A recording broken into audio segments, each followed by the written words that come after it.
जब हमारे दिमाग में कुछ विचार आते हैं और हम उन विचारों पर चिंतन करें, उन विचारों में सम्मिलित हो जाएं, इसका अर्थ है हमने उन विचारों से राग कर लिया। जब हमारे दिमाग में कुछ ऐसे विचार आते हैं जो हमें बिल्कुल पसंद नहीं और हम उन विचारों को हटाने का प्रयास करें, उन विचारों का अपोज करें, इसका अर्थ है हमने उन विचारों से द्वेष कर लिया। इन दोनों ही कार्यों से विचार घटते नहीं हैं, विचार और भी ज्यादा बढ़ जाते हैं। तो अगर हम उन विचारों से राग न करें, उन विचारों से द्वेष न करें, तो उन विचारों का करें क्या?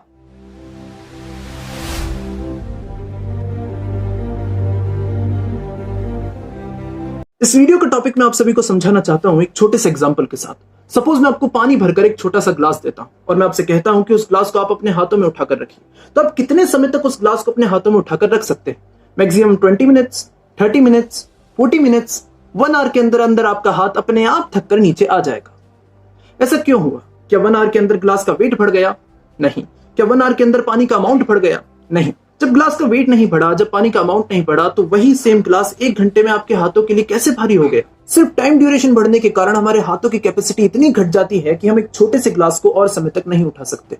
सिमिलरली, जब हमारे जीवन में कोई ऐसी परिस्थिति आती है जो हमारी प्लानिंग के अनुसार नहीं होती, जो हमें अच्छी नहीं लगती, और अगर हम लगातार उस परिस्थिति के बारे में काफी समय तक सोचते रहें, तो एक समय ऐसा आता है जब जीवन की वो छोटी सी परिस्थिति हमारे जीवन की बहुत बड़ी समस्या बन जाती है। किसी परिस्थिति का चिंतन करने मात्र से वो परिस्थिति जीवन की इतनी बड़ी समस्या बन जाती है कि कुछ लोग उस समस्या से ना निकल पाने के कारण सुसाइड्स करने को तैयार हो जाते हैं।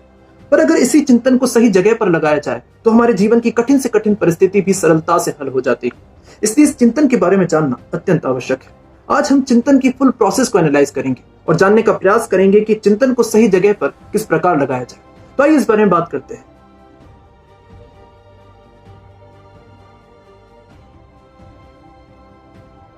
जब हमारे जीवन में कोई ऐसी घटना घटती है जिसके बारे में हमने कभी ना सोचा हो, जो हमारी प्लानिंग का हिस्सा ना हो, या जो घटना हमारे मन को विचलित कर दे, तो उस घटना से रिलेटेड विचार हमारे दिमाग में स्वतः ही अपने आप प्रकट होने लगते हैं। जब हम लगातार उन विचारों का चिंतन करते हैं तो कुछ समय बाद वो चिंतन हमारे लिए बोझ बन जाता है। उस घटना का एक एक विचार हमें चुभने लगता है। तो इस पर्टिकुलर सिचुएशन में हम क्या कर सकते हैं? देखिए, सबसे पहले आपको ये बात समझनी होगी कि उस घटना से रिलेटेड जो विचार आपके दिमाग में कॉन्स्टेंटली आ रहे हैं, वो विचार आपका मन प्रकट कर रहा है। आप उन्हें प्रकट नहीं कर रहे हैं। आप और आपका मन एक नहीं है।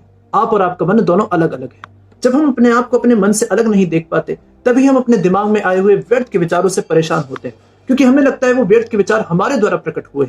नहीं, वो व्यर्थ के विचार हमारे मन के द्वारा प्रकट होते हैं। जब आप इस बात को गहराई से समझ जाएं कि वो व्यर्थ के विचार आप नहीं, आपका मन प्रकट कर रहा है, तो उन व्यर्थ के विचारों से राग और द्वेष करना छोड़ दें। अभी राग और द्वेष क्या है, आइए इसे समझते हैं। जब हमारे दिमाग में कुछ विचार आते हैं और हम उन विचारों पर चिंतन करें, उन विचारों में सम्मिलित हो जाएं, इसका अर्थ है हमने उन विचारों से राग कर लिया। जब हमारे दिमाग में कुछ ऐसे विचार आते हैं जो हमें बिल्कुल पसंद नहीं और हम उन विचारों को हटाने का प्रयास करें, उन विचारों का अपोज करें, इसका अर्थ है हमने उन विचारों से द्वेष कर लिया। इन दोनों ही कार्यों से विचार घटते नहीं हैं, विचार और भी ज्यादा बढ़ जाते हैं। तो अगर हम उन विचारों से राग न करें, उन विचारों से द्वेष न करें, तो उन विचारों का करें क्या? उन विचारों को इग्नोर करें। जब हम किसी भी चीज पर या किसी भी घटना पर ध्यान देते हैं तो हमारा मन एक्टिव हो जाता है और वो उस चीज से रिलेटेड या उस घटना से रिलेटेड विचार कंटिन्यूअसली हमारे दिमाग में भेजने लगता है। जब वो विचार हमारे दिमाग में प्रकट होते हैं, हमें लगता है वो विचार हमारे द्वारा प्रकट हुए, इसलिए या तो हम उन विचारों से राग कर लेते हैं या उन विचारों से द्वेष, जिसकी वजह से वो विचार और भी ज्यादा बढ़ने लगते हैं और कुछ समय बाद वो विचार हमारे लिए बोझ बन जाते हैं। इसलिए उचित यही होगा कि आप इस सत्य को स्वीकार करके कि आप उन विचारों को प्रकट नहीं कर रहे, आपका मन उन विचारों को प्रकट कर रहा है, इन विचारों से राग और द्वेष करना छोड़ दें। इन विचारों को इग्नोर करना शुरू कर दें। जब आप लगातार इन विचारों को इग्नोर करके किसी दूसरे कार्य में लग जाएंगे, तो कुछ समय बाद इन विचारों का आपके दिमाग में आना रुक जाएगा और तब आप अपने जीवन की किसी भी कठिन परिस्थिति को सरलता से हल कर सकते हैं, क्योंकि अब आप किसी कठिन परिस्थिति की व्यर्थ चिंता करने में अपना दिमाग नहीं लगाएंगे। अब आप उस कठिन परिस्थिति को हल करने में अपना दिमाग लगाएंगे। बट इसके लिए बहुत हाई प्रैक्टिस की आवश्यकता है।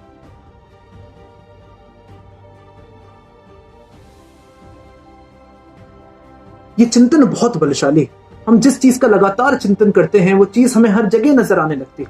जनरली डिप्रेशन वाले मनुष्यों के साथ भी यही होता है। जिस चीज से वो सबसे ज्यादा परेशान होते हैं, उस चीज का लगातार चिंतन करने के कारण वो चीज उन्हें हर जगह नजर आने लगती है, जिसकी वजह से वो और ज्यादा डिप्रेशन में चले जाते हैं। हम जैसा चिंतन करते हैं, हमारे लिए पूरा संसार वैसा ही बन जाता है। चिंतन की इस पर्टिकुलर क्वालिटी का हम सदुपयोग कर सकते हैं। कैसे, इसको ध्यान से समझिएगा। गोस्वामी तुलसीदास जी ने रामचरितमानस में एक बहुत इंपॉर्टेंट बात कही, और वो बात यह है कि मैं इस पूरे संसार को राम में जानकर हर जीव जंतु को प्रणाम करता हूँ। इस बात से गोस्वामी जी के सदैव प्रसन्न रहने का राज उजागर हो जाता है। गोस्वामी जी सदा प्रभु श्री रामचंद्र का चिंतन करते थे, प्रभु श्री रामचंद्र की लीलाओं का, प्रभु श्री रामचंद्र की कथाओं का स्मरण करते थे, जिससे उनके लिए पूरा संसार राममय हो गया था और उनका जीवन आनंदमय हो गया था। अगर हम भी सदा भगवान का चिंतन करें, भगवान की लीलाओं का, भगवान की कथाओं का स्मरण करें, तो हमारा जीवन कितना आनंदमय हो जाएगा, इसकी हम कल्पना भी नहीं कर सकते। इससे रिलेटेड भगवत गीता में भी श्लोक मिलता है, अनन्यास चिंतयन्तो माम ते जनाः पर्यपासते तेषां नित्यभियुक्तानां योगक्षेमं वहाम्यहम्। जिसका अर्थ है, जो मनुष्य सदैव मेरा चिंतन करता है, जिस मनुष्य का मन सदा मुझ में लगा रहता है, उस मनुष्य की कमियों को मैं पूरा करता हूँ और जो उसके पास है उसकी रक्षा करता हूँ। भगवान श्री कृष्ण ने जो यहाँ पर कहा है वो मिथ्या नहीं है। हजारों वर्षों से कई संतों ने इस बात का अनुभव किया है।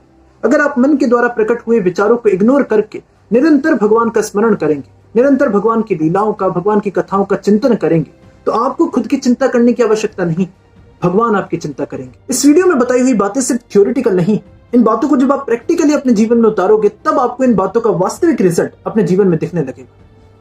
तो आज के लिए सिर्फ इतना ही। उम्मीद है वीडियो आपको पसंद आई होगी, उम्मीद है इस वीडियो का मोटिव आपको समझ में आया होगा। अगर इस वीडियो का मोटिव समझ में आया और अगर आपको लगता है ये मोटिव औरों तक भी पहुंचना चाहिए तो इस वीडियो को शेयर कर दें। मैं मिलता हूं आप सबसे किसी और नेक्स्ट वीडियो में, तब तक के लिए राधे कृष्णा।